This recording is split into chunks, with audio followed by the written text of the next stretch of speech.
Pada Undang-Undang Nomor 36 Tahun 2014 tentang Tenaga Kesehatan ini, kami akan menjelaskan beberapa poin-poin yang terdapat di dalam undang-undang tersebut.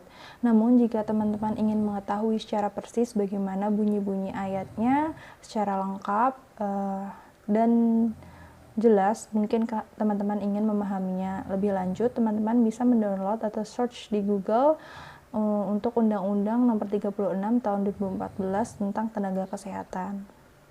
Materi pertama yang akan kita bahas adalah aspek hukum tenaga kesehatan.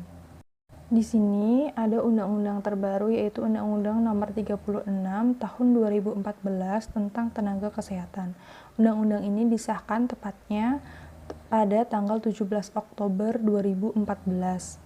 Latar belakang undang-undang ini dibuat adalah karena pemerintah juga mengklaim bahwa ketentuan mengenai tenaga kesehatan itu masih tersebar dalam berbagai peraturan perundang-undangan dan belum menampung kebutuhan hukum masyarakat, sehingga dibentuklah undang-undang tersendiri ini yang mengatur tenaga kesehatan secara komprehensif. Maka dibuatlah Undang-Undang Nomor 36 Tahun 2014.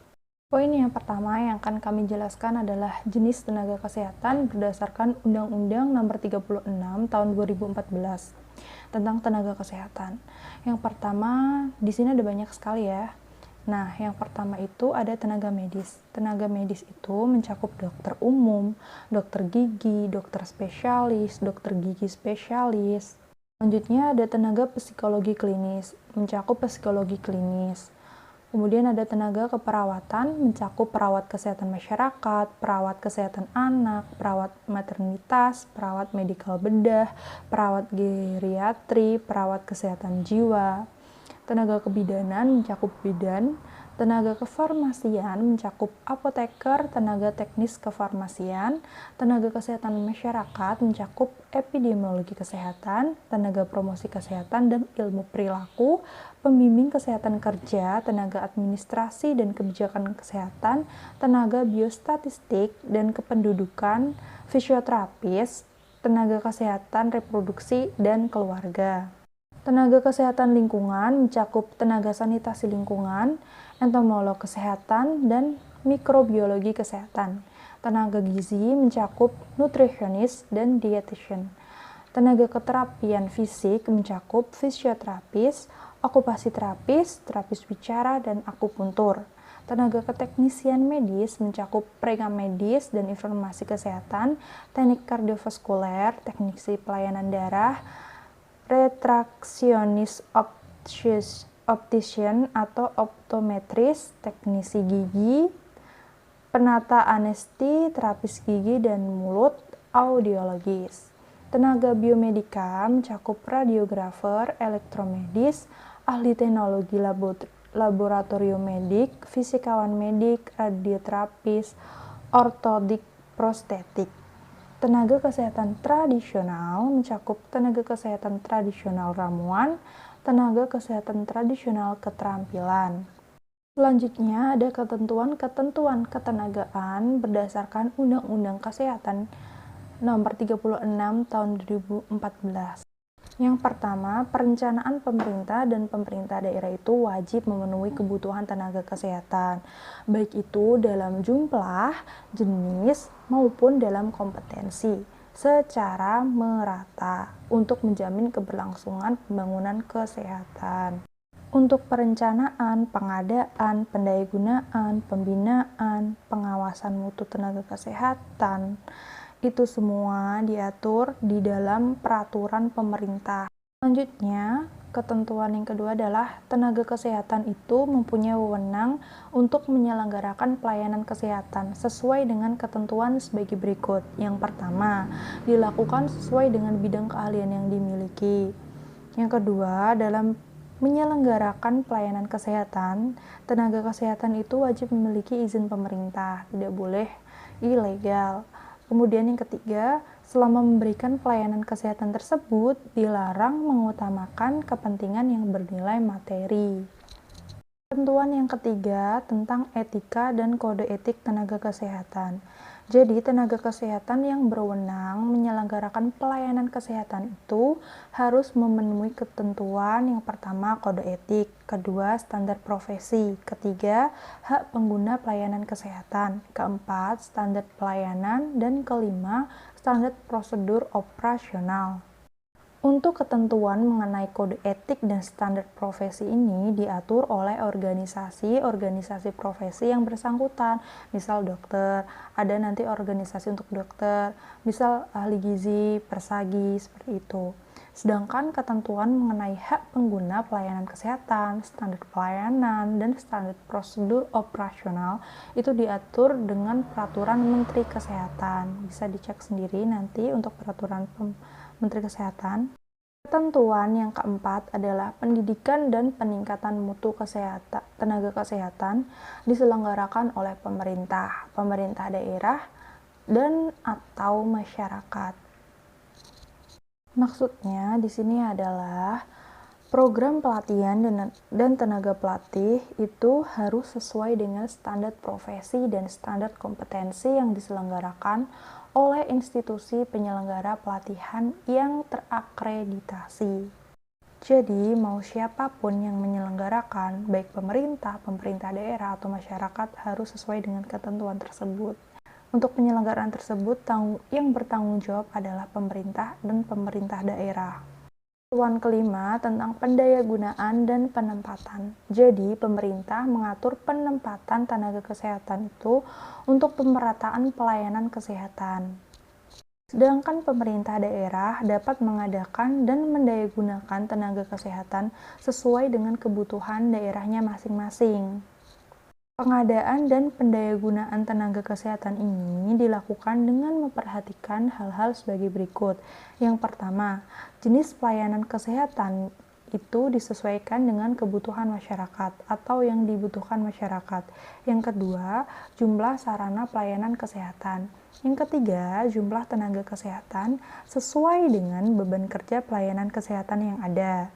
Nah, perlu diingat juga bahwa penempatan tenaga kesehatan sebagaimana dimaksud dilakukan dengan tetap memperhatikan hak tenaga kesehatan dan hak masyarakat untuk mendapatkan pelayanan kesehatan yang merata. Ketentuan selanjutnya ada hak, kewajiban, dan kewenangan tenaga kesehatan. Jadi, tenaga kesehatan mempunyai 3 hal tersebut. Di antaranya ada yang pertama, mendapatkan imbalan dan perlindungan hukum dalam melaksanakan tugas sesuai dengan profesinya. Yang kedua, berkewajiban mengembangkan dan meningkatkan pengetahuan dan keterampilan yang dimiliki, seperti bisa mengikuti seminar dan sejenisnya, kemudian bisa melakukan riset dan sejenisnya. Ketentuan mengenai hak dan kewajiban tenaga kesehatan diatur di dalam peraturan pemerintah. Untuk kepentingan hukum, tenaga kesehatan wajib melakukan pemeriksaan kesehatan atas permintaan penegak hukum dengan biaya yang ditanggung oleh negara. Jadi, misal pihak kepolisian meminta tenaga kesehatan untuk melakukan otopsi. Selanjutnya yaitu aspek etika dan hukum kesehatan. Pengertian hukum kesehatan lingkungan.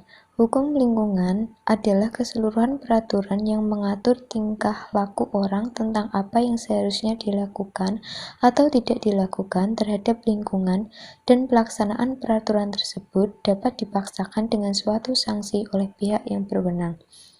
Kesehatan lingkungan adalah ilmu yang merupakan bagian dari ilmu kesehatan masyarakat yang menitik beratkan perhatian pada perencanaan, pengorganisasian, pengarahan, pengawasan, pengkoordinasian, dan penilaian dari semua faktor yang ada pada lingkungan fisik, kesehatan, atau kelangsungan hidup manusia, sehingga derajat kesehatan dapat ditingkatkan.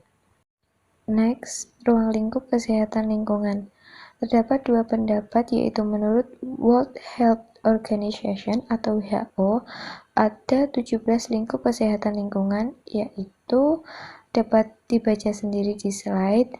Dan yang kedua yaitu menurut pasal 22 ayat 3 UU nomor 23 tahun 1992, ruang lingkup kesehatan lingkungan ada 8, yaitu yang terdiri dari penyehatan air dan udara, pengamanan limbah padat sampah, pengamanan limbah cair, pengamanan limbah gas, pengamanan radiasi, pengamanan kebisingan, pengamanan faktor penyakit, dan penyehatan dan pengamanan lainnya seperti keadaan pasca bencana.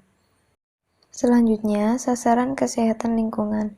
Menurut Pasal 22 Ayat 2 UU Nomor 23 Tahun 1992, sasaran dari pelaksanaan kesehatan lingkungan adalah: yang pertama, tempat umum yang terdiri dari hotel, terminal, pasar, pertokoan, dan usaha-usaha yang sejenis. Yang kedua, lingkungan pemukiman yang terdiri dari rumah tinggal, asrama, atau yang sejenis. Yang ketiga, lingkungan kerja yang terdiri dari perkantoran, kawasan industri, atau yang sejenis. Yang keempat, angkutan umum yang terdiri dari kendaraan darat, laut, dan udara yang digunakan untuk umum. Dan yang terakhir yaitu yang kelima, lingkungan lainnya, misalnya yang bersifat khusus seperti lingkungan yang berada dalam keadaan darurat, bencana perpindahan penduduk secara besar-besaran, reaktor atau tempat yang bersifat khusus. Selanjutnya, Undang-Undang Kesehatan Lingkungan. Sebelum diberlakukannya Undang-Undang Kesehatan, telah ada undang-undang khusus yang mengatur tentang kesehatan lingkungan, yaitu Undang-Undang Nomor 11 Tahun 1962 tentang higien dan usaha-usaha bagi umum, serta Undang-Undang Nomor 2 tentang higien. Berikut merupakan undang-undang tentang kesehatan lingkungan, diantaranya yaitu 1. Undang-Undang Nomor 11 Tahun 1962 tentang higien dan usaha-usaha bagi umum. Undang-undang ini menjelaskan tentang pentingnya memelihara derajat kesehatan masyarakat. Higien dalam undang-undang ini meliputi: pertama, higien air, susu, makanan, dan minuman untuk konsumsi bagi umum perlu diawasi mutu kesehatannya, tidak mengandung kuman penyakit, zat-zat racun, dan sebagainya. Kedua, higien, perusahaan dan lingkungannya perlu memenuhi syarat-syarat kesehatan seperti ventilasi, kebersihan, dan sebagainya. Ketiga, higien bangunan-bangunan umum seperti stasiun, pelabuhan, bioskop, sekolah, dan lain-lain harus memenuhi syarat-syarat kesehatan seperti ventilasi, kebersihan, dan sebagainya. Keempat, higien tempat pemandian umum harus bersih dan sehat serta aman terhadap penyebaran penyakit menular. Kelima, higien alat-alat pengangkutan umum seperti kereta api, bus, kapal, dan pesawat terbang perlu memenuhi syarat-syarat kesehatan. Dan keenam, dan lainnya diatur Menteri Kesehatan dalam Undang-Undang Higien tahun 1962.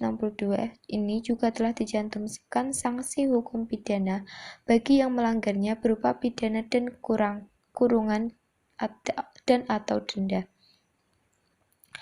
Kedua, Undang-Undang Nomor 2 Tahun 1966 tentang higien. Di dalam Undang-Undang Nomor 2 Tahun 1966 tentang higien dijelaskan istilah higien digunakan untuk mencakup seluruh usaha manusia ataupun masyarakat yang perlu dijalankan guna mempertahankan dan mengembangkan kesejahteraan di dalam lingkungannya, yang bersifat badan dan jiwa ataupun sosial. Dalam undang-undang ini dicantumkan usaha bidang higien dan pelaksanaan usaha di mana ketentuannya sebagai berikut. Pertama, masyarakat harus mengerti dan sadar akan pentingnya keadaan yang sehat, baik kesehatan pribadi maupun kesehatan masyarakat. Kedua, pemerintah harus memberikan pelayanan di bidang kesehatan bagi masyarakat. Tiga, Undang-Undang Nomor 4 Tahun 1982 tentang pokok-pokok pengelolaan lingkungan hidup. Di dalam undang-undang ini dijelaskan bahwa kesehatan lingkungan adalah suatu kondisi lingkungan yang mampu menopang keseimbangan ekologis yang dinamis antara manusia dan lingkungan untuk mendukung tercapainya kualitas hidup manusia yang sehat, sejahtera, dan bahagia. 4. Undang-Undang Nomor 23 Tahun 1992. Undang-Undang Nomor 23 Tahun 1992 Kesehatan berupaya menghimpun ketentuan-ketentuan hukum yang berkaitan dengan pelayanan kesehatan menjadi satu dalam satu undang-undang. Kesehatan lingkungan masuk dalam bab mengenai upaya kesehatan. Pasal 22 menyatakan tentang kesehatan lingkungan sebagai berikut. Pertama, kesehatan lingkungan dilaksanakan terhadap tempat umum, lingkungan pemukiman, lingkungan kerja, angkutan umum, dan lainnya. Kedua, kesehatan lingkungan meliputi penyehatan air dan udara, pengamanan limbah padat, limbah cair, limbah gas, radiasi, dan kebisingan, pengendalian vektor penyakit dan penyehatan atau pengamanan lainnya. Ketiga, setiap tempat atau sarana pelayanan umum wajib memelihara dan meningkatkan lingkungan yang sehat sesuai dengan standar pelayanan. 5. Undang-Undang Nomor 36 Tahun 2009. Tidak seperti pada Undang-Undang Kesehatan sebelumnya yang memasukkan kesehatan pada bab upaya kesehatan, pada Undang-Undang Nomor 36 Tahun 2009 memasukkan kesehatan lingkungan pada bab tersendiri. Pada pasal 163 ayat 3 disebutkan bahwa lingkungan sehat adalah lingkungan yang terbebas dari unsur-unsur yang dapat menimbulkan gangguan kesehatan, antara lain limbah cair, limbah padat, limbah gas, sampah yang tidak diproses sesuai dengan persyaratan yang ditentukan pemerintah, binatang pembawa banjir, zat kimia yang berbahaya, kebisingan yang melebihi ambang batas, radiasi sinar pengion dan non-pengion, air yang tercemar, udara yang tercemar, makanan yang terkontaminasi. Lebih lanjut, pada pasal 163 ayat 2 Undang-Undang Nomor 36 Tahun 2009 tentang Kesehatan menyatakan bahwa cakupan lingkungan sehat antara lain lingkungan pemukiman, tempat kerja, tempat rekreasi, dan tempat dan fasilitas umum. Adapun ketentuan mengenai standar baku mutu kesehatan lingkungan dan proses pengelolaan limbah sebagaimana dimaksud pada ayat 2 dan ayat 3 ditetapkan dengan peraturan pemerintah. Selanjutnya, contoh kasus. Kasus ini diambil dari jurnal penelitian mengenai dampak pencemaran air terhadap kesehatan lingkungan dalam perspektif hukum lingkungan. Studi kasus Sungai Code di Kelurahan Wirogunan, Kecamatan Mergangsang, dan Kelurahan Parwiro Dirjen, Kecamatan Gondomanan, Yogyakarta. Pencemaran serta tercemarnya air sungai tidak hanya merugikan masyarakat yang mendiami daerah bantaran sungai saja, akan tetapi layaknya seperti air sungai yang mengalir dari hulu ke hilir, yang berarti turut membawa dampak-dampak negatif pada masyarakat lain.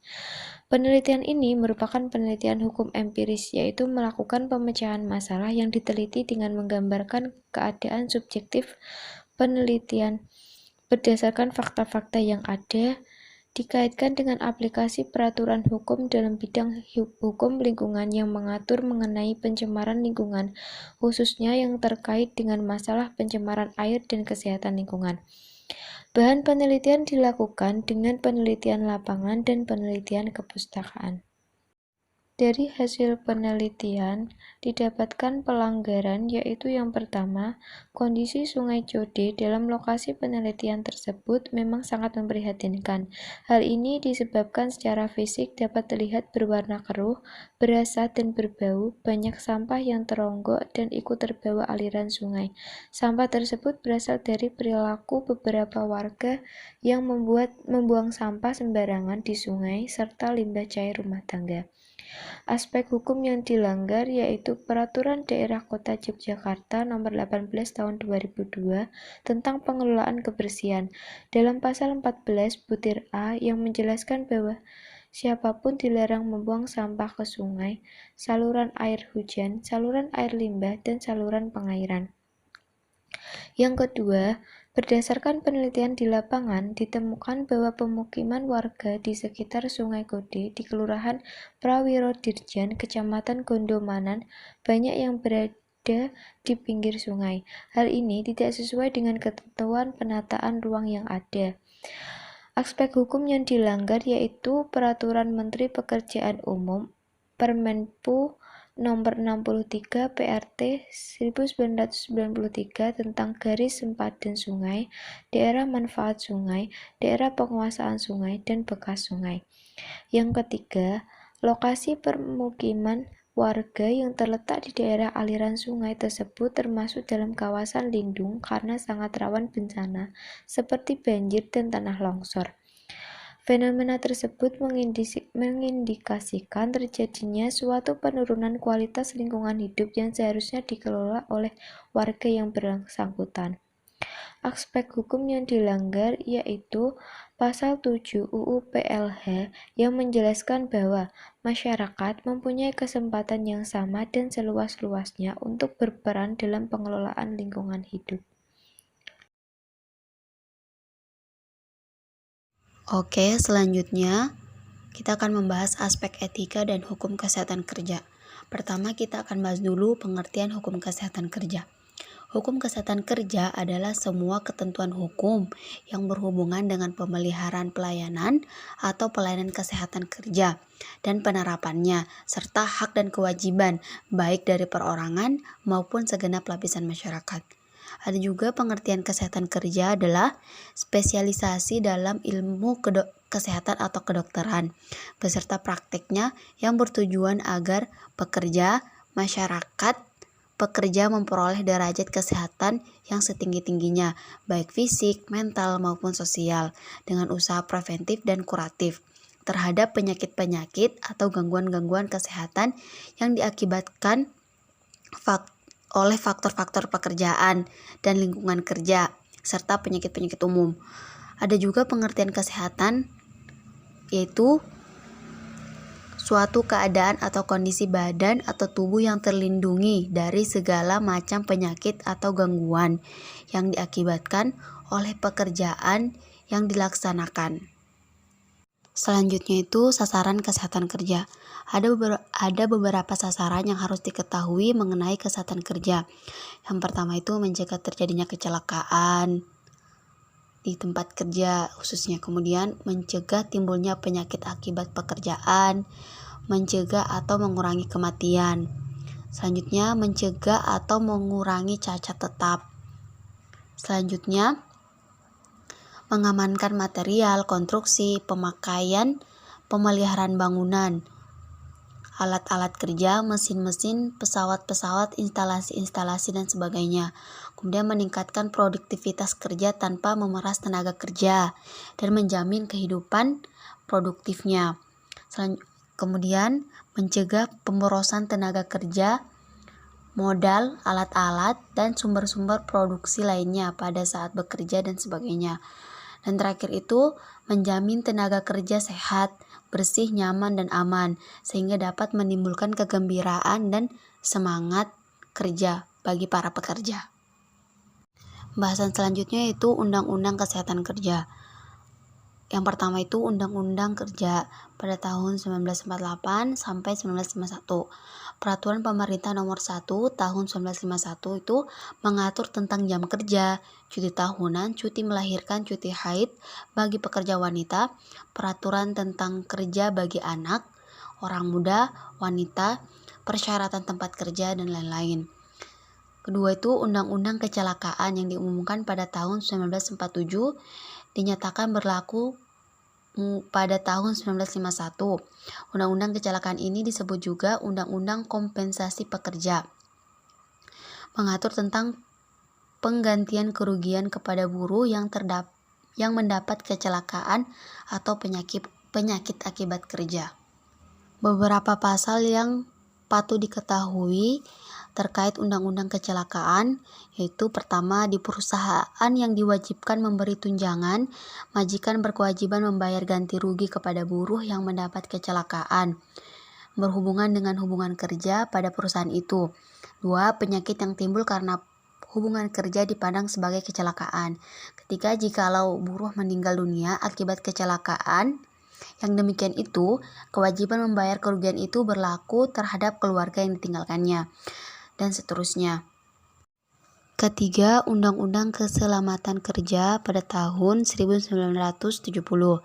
Nah, undang-undang ini berisi ketentuan umum tentang keselamatan kerja yang sesuai dengan perkembangan masyarakat, industrialisasi, teknik, dan teknologi dalam rangka pembinaan norma keselamatan kerja. Dalam Undang-Undang Keselamatan Kerja ini diatur tentang keselamatan kerja di segala tempat, baik itu di darat, di tanah, di permukaan air, di dalam air, maupun di udara dalam wilayah hukum Indonesia. Nah, dalam Undang-Undang Keselamatan Kerja ini juga itu dicantumkan hak dan kewajiban tenaga kerja itu pertama, memberikan keterangan yang benar bila diminta oleh pegawai, pengawas, atau ahli keselamatan kerja. Kedua, memakai alat perlindungan dirinya yang diwajibkan. Ketiga, memenuhi dan menaati semua syarat keselamatan dan kesehatan kerja yang diwajibkan. Keempat, meminta kepada pengurus agar dilaksanakan semua syarat keselamatan dan kesehatan kerja yang diwajibkan. Kelima, menyatakan keberatan kerja pada keadaan dengan syarat keselamatan dan kesehatan kerja serta alat perlindungan yang diwajibkan diragukan olehnya, kecuali itu dalam hal-hal khusus ditentukan oleh pegawai pengawas dalam batas-batas yang masih dapat dipertanggungjawabkan. Keempat itu, ketentuan hukum mengenai kesehatan kerja juga terdapat dalam Undang-Undang Kesehatan Pasal 23. Undang-Undang Kesehatan ini menyatakan, pertama, kesehatan kerja diselenggarakan untuk mewujudkan produktivitas kerja yang optimal. Kedua, kesehatan kerja meliputi pelayanan kesehatan kerja, pencegahan penyakit akibat kerja, dan syarat kesehatan kerja. Ketiga, setiap tempat kerja wajib menyelenggarakan kesehatan kerja. Keempat, ketentuan mengenai kesehatan kerja sebagaimana dimaksud dalam ayat 2 dan ayat 3 ditetapkan dalam peraturan pemerintah. Pasal ini tuh diatur agar setiap pekerja dapat bekerja secara sehat tanpa membahayakan diri sendiri dan masyarakat sekelilingnya untuk memperoleh produktivitas kerja yang optimal. Sanksi hukum bagi yang melanggar ketentuan tentang kesehatan kerja diatur dalam pasal yang sama dengan sanksi hukum pada pelanggaran kesehatan lingkungan. Untuk kesehatan pasal 94 berbunyi, barang siapa yang menyelenggarakan tempat kerja yang tidak memenuhi ketentuan dipidana dengan pidana kurungan paling lama 1 tahun dan atau pidana denda paling banyak 15 juta. Selanjutnya, kasus yang diperoleh dari jurnal. Dalam jurnal tersebut dilakukan penelitian perbandingan tingkat kinerja kesehatan dan keselamatan kerja pada proyek konstruksi di PT Indokon Raya dengan standar manajemen keselamatan dan kesehatan kerja, di mana data sekunder itu diperoleh dari studi literatur berupa buku-buku panduan tentang sistem manajemen keselamatan dan kesehatan kerja OHSAS 1801 tahun 2007 untuk K3, Peraturan Menteri Tenaga Kerja dan Transmigrasi nomor 01 Men 1980 tentang keselamatan kesehatan kerja pada konstruksi bangunan. Terus Permenaker nomor per 50 Men 1996 tentang sistem manajemen keselamatan dan kesehatan kerja. Sedangkan data primer itu diperoleh dari data PT Indokon Raya dalam melaksanakan prosedur operasi sistem manajemen keselamatan dan kesehatan kerja SMK 3. Pada pembangunan proyek tersebut, data yang didapat dianalisis untuk mengetahui sejauh mana penerapan standar keselamatan kesehatan kerja dan permasalahan yang dihadapi. Berdasarkan jurnal penelitian tersebut didapat tinjauan kondisi lapangan terkait Peraturan Menteri Tenaga Kerja dan Transmigrasi nomor .per.01 Men 1980, di mana kondisi lapangan itu masih terbanyak pelanggaran. Yang mana pelanggaran tersebut itu berupa pintu masuk dan keluar proyek hanya 1 pintu saja, baik untuk material maupun tamu atau kendaraan pribadi. Terus kendaraan pribadi masuk di lokasi proyek tanpa ada parkir. Hal tersebut melanggar aspek hukum, di mana melanggar bab 2 pasal 5 ayat 1 yang berbunyi di setiap tempat kerja harus dilengkapi dengan sarana untuk keperluan keluar masuk dengan aman. Pelanggaran lainnya itu berupa petugas di lapangan tanpa dilengkapi APD alat pelindung diri. Hal tersebut melanggar bab 13 pasal 86 yang berbunyi tenaga kerja yang melakukan pekerjaan di atas atap harus dilengkapi dengan alat pelindung diri yang sesuai untuk menjamin agar mereka tidak jatuh dari atap atau dari bagian-bagian atap yang rapuh. Dari yang tertera dari penjelasan atau gambar di video ini, masih banyak pelanggaran yang terjadi di wilayah konstruksi PT Indokon Raya, dan hal tersebut sebaiknya dilakukan penanggulangan.